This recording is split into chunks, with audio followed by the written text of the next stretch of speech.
కారపూస అనగానే చాలామంది శనగపిండితోటే చేస్తూ ఉంటారు. కానీ ఒక్కసారి నేను చెప్పిన ప్రాసెస్‌లో చేయండి. చాలా గుల్లగా, క్రిస్పీగా, టేస్టీగా ఉంటుంది కారపూస అయితే.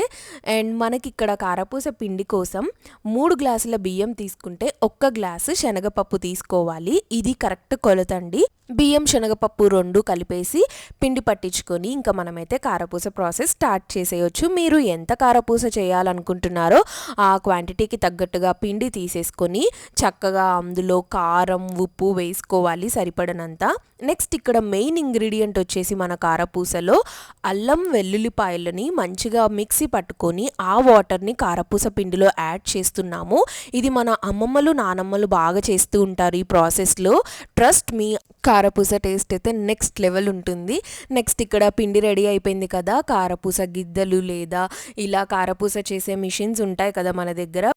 పిండి దాంట్లో స్టఫ్ చేసుకొని ఇంకా మనమైతే కారపూసని ఒత్తేసుకోవడమే.